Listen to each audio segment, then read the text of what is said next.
নমস্কার সকল দর্শক বন্ধুদের সুপ্রভাত জানিয়ে শুরু করি আজকের ভিডিও এবং স্বাগত জানাই আজকের এই ইন্ডিয়া গেটের ভিডিওতে।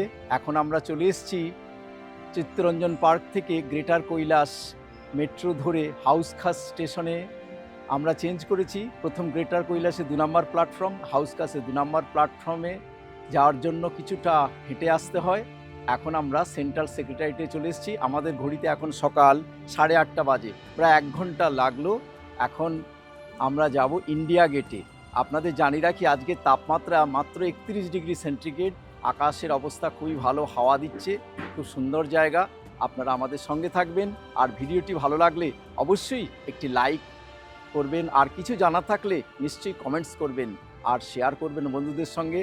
আর আমার চ্যানেলে যদি নতুন হয়ে থাকেন তাহলে অবশ্যই সাবস্ক্রাইব করে পাশে থাকবেন, আর যারা অলরেডি সাবস্ক্রাইব করেছেন তাদের অসংখ্য ধন্যবাদ।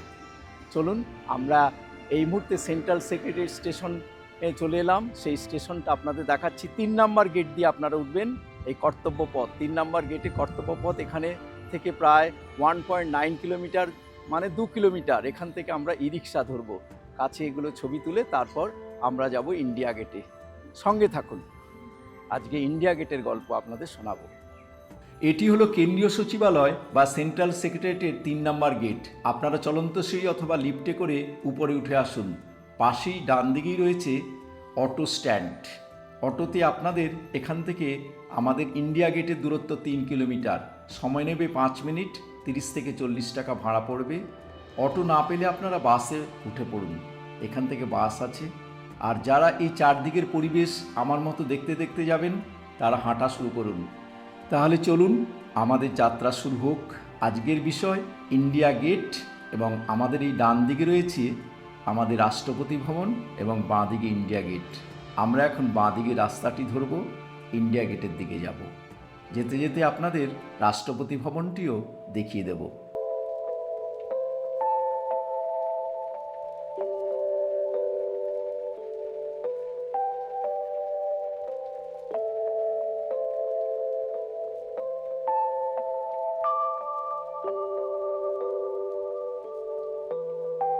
আমাদের সামনেই একদম সোজা রাস্তা, এখান থেকে 3 কিলোমিটার দূরেই পাবো ইন্ডিয়া গেট।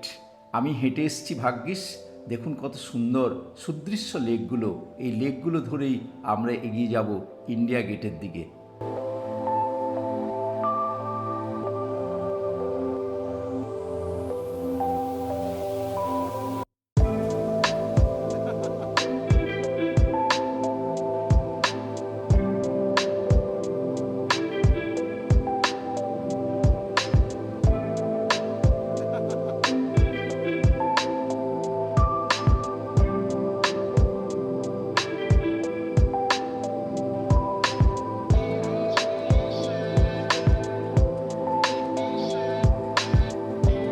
পাশের রাস্তায় আমরা উঠে এসেছি। এই রাস্তাটির নামই হলো রাজপথ, অধুনা কর্তব্য পথ। চলুন আমরা রাষ্ট্রপতি ভবনটা একটু সামনে থেকে দেখে আসি, তারপর পেছনে আমরা ইন্ডিয়া গেটের দিকে যাব। আমরা তো জানি রাষ্ট্রপতি ভবন এবং ইন্ডিয়া গেট একদম সমান্তরালভাবে 4 কিলোমিটার দূরত্বে অবস্থিত।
আমি এখন আছি এই কর্তব্য পথে। আমার পেছনে দেখা যাচ্ছে রাষ্ট্রপতি ভবন, আর সামনে আপনাদের দেখাবো ইন্ডিয়া গেট। আমরা ইন্ডিয়া গেটে যাব, আপনাদের এই কর্তব্য পথে সমস্ত কিছু দেখালাম। এখন ইন্ডিয়া গেটের দিকে যাচ্ছি। খুব সুন্দর জায়গা এটা। এই কর্তব্য পথে ব্যারিকেড করা আছে। আপনাদের একটি ছোট্ট গল্প বলছি। আমি যখন মাধ্যমিক পাস করি, তো মাধ্যমিক পরীক্ষা দিয়েছি। মাধ্যমিক পরীক্ষা দিয়ে আমরা এই দিল্লিতে আসি। দিল্লিতে কর্নাট প্লেসে ডেলি আসতাম। কর্নাট প্লেস থেকে এখানে হেঁটে হেঁটে একদম রাষ্ট্রপতি ভবনের ওই যে উপরে ওই পর্যন্ত উঠেছিলাম। তখন কোনো ব্যারিকেড ছিল না, আজ থেকে প্রায় 40 বছর আগে। খুব সুন্দর, কোনো রকম এত সিকিউরিটি ছিল না। এখন তো দেখুন সামনে পেছনে সব ব্যারিকেড দেওয়া। এটা হলো আমার রাষ্ট্রপতি ভবনে আসার গল্প। আর আমরা তো আগের দিন রাষ্ট্রপতি ভবনে এসে চেঞ্জ অফ গার্ড দেখেছি এবং রাষ্ট্রপতি ভবনের ভেতরে ঢুকেছি। চলুন তার কিছু ঝলক আপনাদের দেখিয়ে দিই।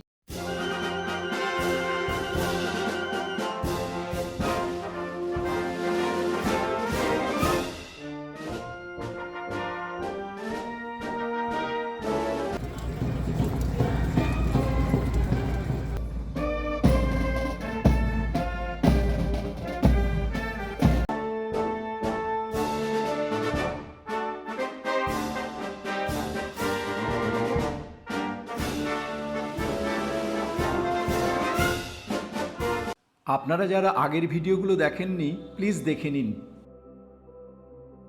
সব জাম গাছ, এখানে জাম বন বলা যায় এই জায়গাটা। দেখ কি সুন্দর জাম, দেখুন খুব বড় বড় জাম। ভাই সাহেব তোমারা নাম क्या है?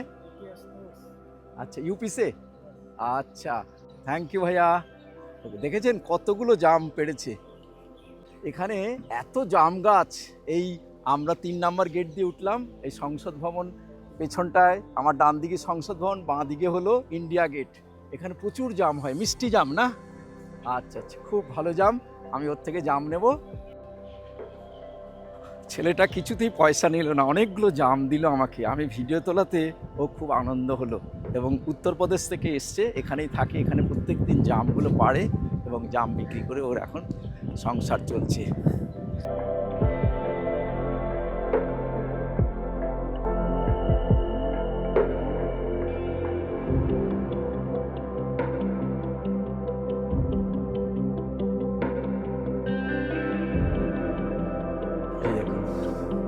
ওয়াকিং অ্যালং ক্যানেলস, এখানে ছবি দিয়েছে। ক্যানেলের পাশ দিয়ে আমরা চলুন হাঁটবো। এই ক্যানেল করেছে, পাশ দিয়ে আমরা হাঁটছি একদম সেই মেট্রোর সেন্ট্রাল সেক্রেটারিয়েটের 3 নম্বর গেট থেকে। আমি দেখাচ্ছি একদম পুরো এই কর্তব্য পথ, পার্কিং 5 একটা বোর্ড। আমরা এখানে ইন্ডিয়া গেট দেখব, ওয়ার মেমোরিয়ালে দেখব, সমস্ত কিছু আমরা এখানে দেখব, আপনাদেরও দেখাবো। চলুন, আমরা প্রায় চলে এসেছি ইন্ডিয়া গেটের কাছাকাছি। এই ক্যানেলের এখন বাঁ দিক দিয়ে হাঁটছি। এতক্ষণ ডান দিক দিয়ে হাঁটছিলাম, এখন বাঁ দিক দিয়ে হাঁটছি।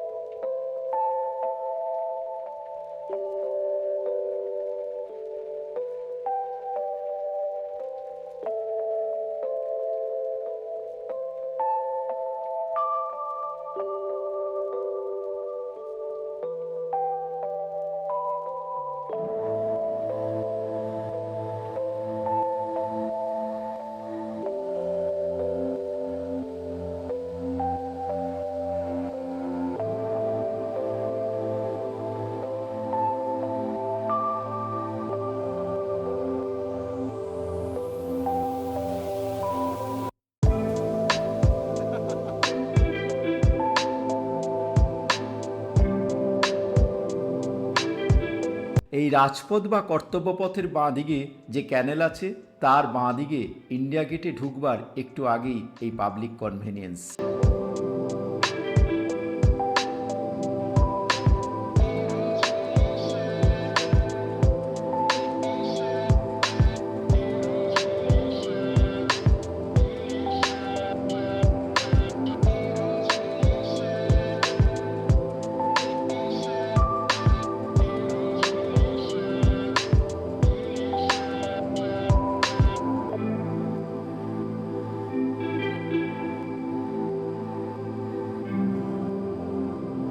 আমরা এখন পৌঁছে গেছি ইন্ডিয়া গেট এবং ন্যাশনাল ওয়ার মেমোরিয়ালে। প্রথম বিশ্বযুদ্ধে ভারতীয় প্রচুর সৈন্য মারা গিয়েছিল এবং তারপরের বছর ইন্দো আফগান ওয়ার হয়েছিল। সেই সমস্ত যুদ্ধের যারা প্রাণ বলি দিয়েছেন তাদের স্মৃতির উদ্দেশ্যে ইন্ডিয়া গেট তৈরি হয়। পাশেই আছে নেতাজি স্ট্যাচু। চলুন আমরা কাছ থেকে সমস্ত কিছু আপনাদের দেখাবো।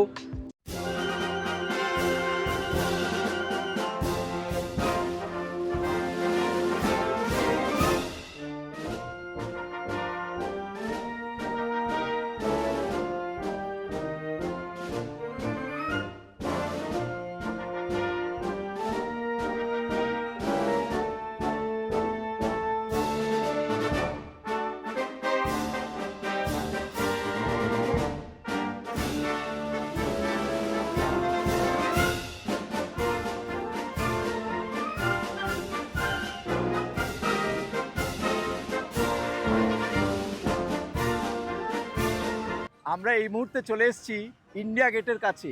আপনারা জানেন ইন্ডিয়া গেটটা তৈরি হয়েছিল 1921 থেকে 1931 সাল, 10 বছর লেগেছিল। সবার স্মৃতির উদ্দেশ্যে এখানে আমাদের ইন্ডিয়া গেট করা হয় এবং অমর জ্যোতি জোয়ান করা হয়। চলুন আমরা ইন্ডিয়া গেটটা আপনাদের দেখাবো, আমরাও দেখব। এই রাস্তার ওপাশেই রয়েছে ইন্ডিয়া গেট। আমাদের এবার রাস্তার ওপাশে যেতে হবে। আর এই রাস্তার এপাশেই দেখুন সমস্ত এখানকার প্রফেশনাল ফটোগ্রাফাররা চারদিকে পর্যটকদের কাছে বিভিন্ন রকমের পোজে ছবি তুলতে ব্যস্ত। আমিও কিছু ওদের বলে ছবি তুলেছিলাম। আর দূরে দেখা যাচ্ছে আমাদের রাষ্ট্রপতি ভবন। तो हम लोगों का बड़ा सपना था घूमने का, तो मैं नोएडा से यहाँ घूमने के लिए आया था। ये हमारी वाइफ और ये मेरे बच्चे हैं। ठीक है। तो बड़ा अच्छा लगा हमको।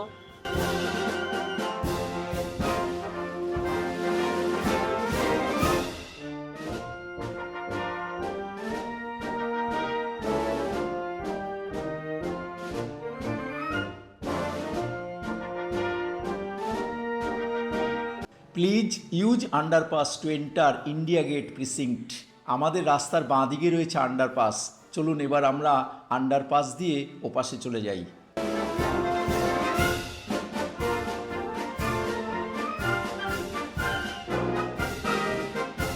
এই লেকের ওপাশেই রয়েছে আন্ডারপাসের রাস্তা, আর সামনে রয়েছে বেশ কিছু দোকানপত্র।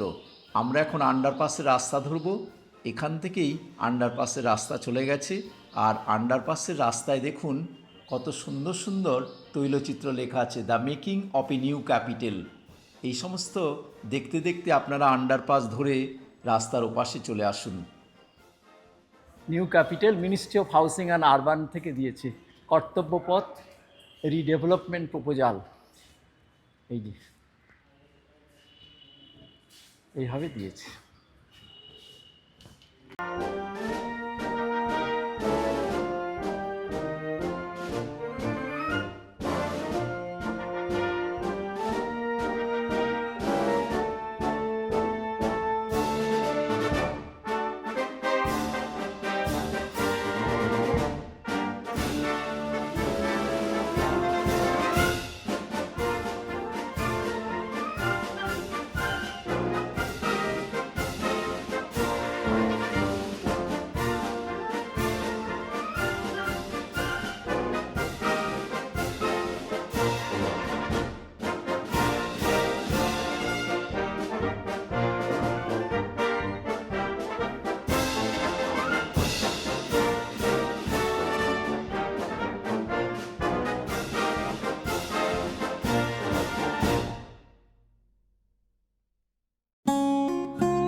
আমরা এখন চলে এসেছি ইন্ডিয়া গেটের সামনে। এই যে ইন্ডিয়া গেট, এই ইন্ডিয়া গেটটা তৈরি হয়েছিল 1921 থেকে 1931 সালে আমাদের সেনাবাহিনীদের স্মৃতির উদ্দেশ্যে। আপনাদের জানিয়েছি।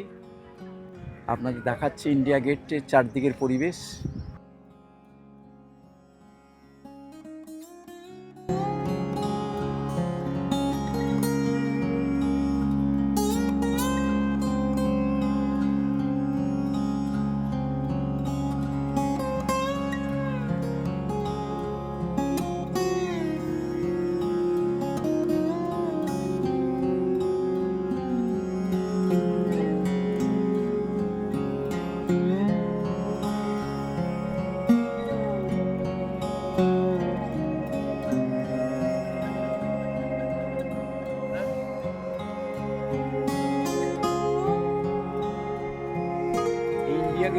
উচ্চতা 42 মিটার।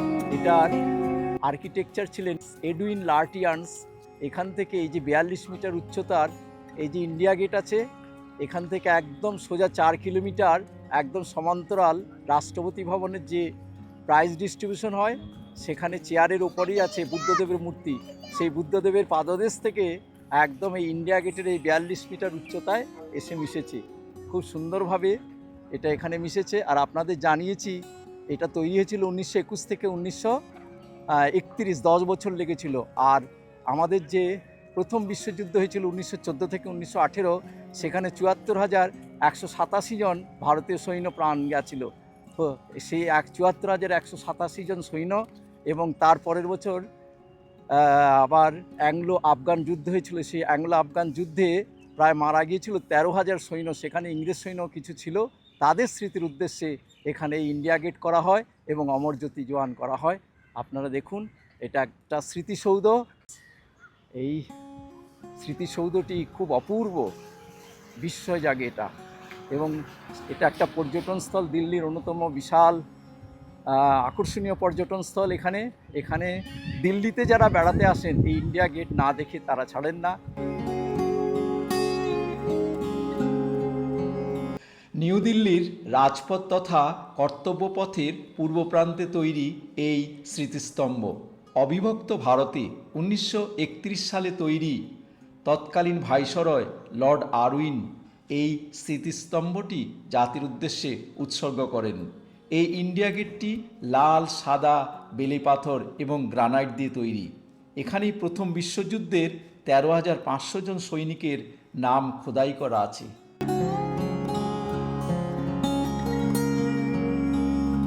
আপনারা জানেন 1971 সালের ভারত পাকিস্তান যুদ্ধের পরে এখানেই 1972 সালের 26শে জানুয়ারি এই আইকনিক ইন্ডিয়া গেটের নিচে অমর জোয়ান জ্যোতি উন্মোচন করা হয়। তারপর 2022-এর 21শে জানুয়ারি যখন ন্যাশনাল ওয়ার মেমোরিয়াল তৈরি হয় পাশেই, সেখানেই এই অমর জোয়ান জ্যোতি ট্রান্সফার করা হয়।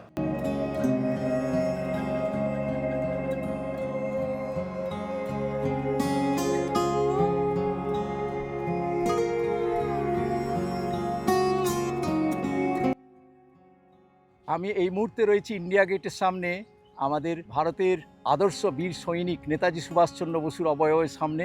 আপনারা জানেন 8ই সেপ্টেম্বর 2022 এখানে শ্রী নরেন্দ্র মোদীজি এই নেতাজি সুভাষচন্দ্র বসুর এই অবয়ব মূর্তি উন্মোচন করেছিলেন।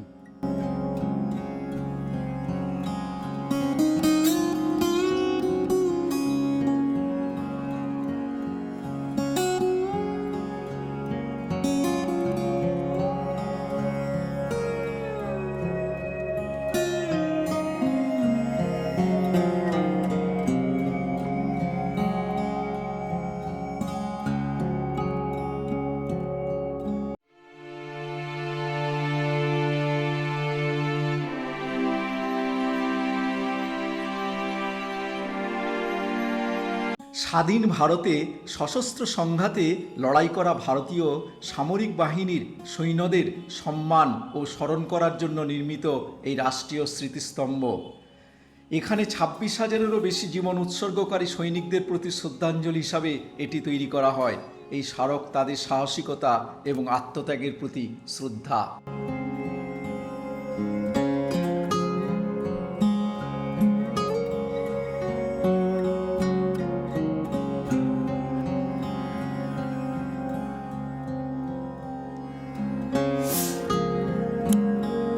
এখানে ভারতের জাতীয় পতাকার সঙ্গে রয়েছে ভারতীয় সেনাবাহিনী, ভারতীয় নৌবাহিনী, ভারতীয় বিমান বাহিনীর পতাকা।